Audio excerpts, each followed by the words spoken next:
What's up, everybody?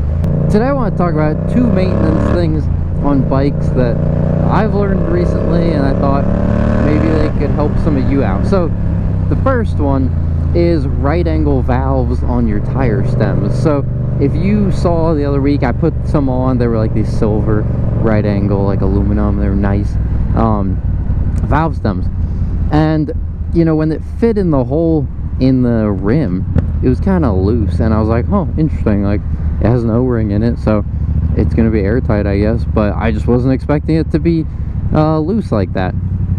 So anyway, I'm shopping on Revzilla because I have to go get some stuff the other day, and I'm just poking around, and I see all of a sudden there's a drop-down menu of like you can get different sizes. I got these silver ones, the Rocky Mountain ATV, and there was no drop-down. It was just, I guess, one size, which I wasn't aware of.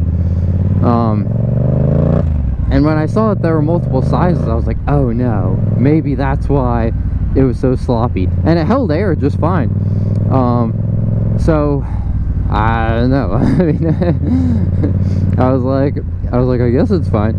But I was thinking about it, and I was like, let me see. So I checked the forums, and turns out FZ should have an 11.3 millimeter valve stem in it, and I'd put an 8 millimeter valve stem in it, so not good. I was like, this means next time I ride, my valve stem could just start leaking air, and if I lose air from the valve stem, I mean, that's just instantaneous, basically, loss of pressurization in my front tire. So I stopped riding the bike once I realized that. Ordered a new one, got the new one in. It's all nice looking. Let's see if we can see it. Yeah, it's right there. Maybe you can see it. It's black, so it blends into the rim better now. But yeah, so that's one thing I didn't know. You have 8 millimeter, 10 millimeter, and 11.3 millimeter. So you got to get the right angle valve stem for your rim size hole. Go figure. So I would have thought it was just one standard. I never paid attention to that.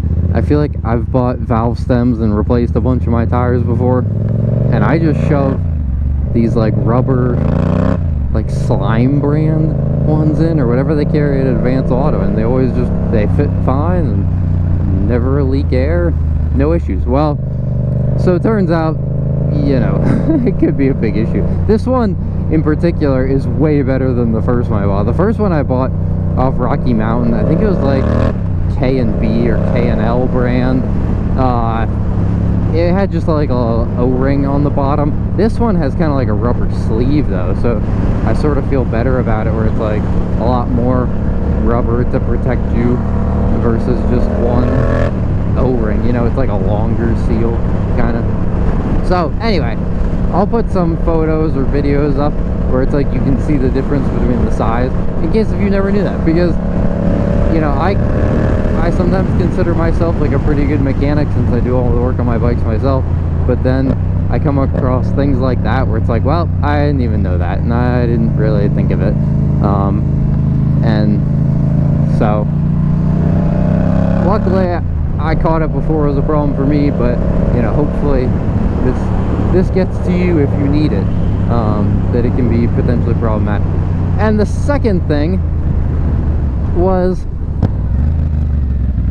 that I know this is something like I already know and a lot of people know, but a lot of people don't actually do it, and that's that random bolts will back out on your motorcycle. Let's just pull up and get some gas here. Gotta get in the shade. Man, it's ridiculously hot. Alright, so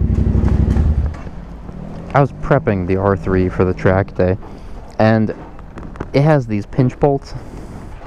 The R3 has the pinch bolts kind of back here, but the pinch bolts for your triple tree, one of them was just completely loose on the R3, so it was still held on the bottom by the two, but it was loose on the top, which is crazy because like I do all this stuff to torque specs. I use a torque wrench.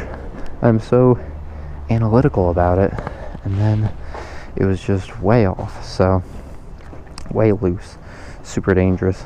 So anyway, check your bolts, Loctite them if you got to, use your torque specs, and I mean, check them occasionally, because man, I would not have wanted to have that loose at the racetrack. My goodness, coming into those hard corners, braking hard. So anyway, quick video, those two things.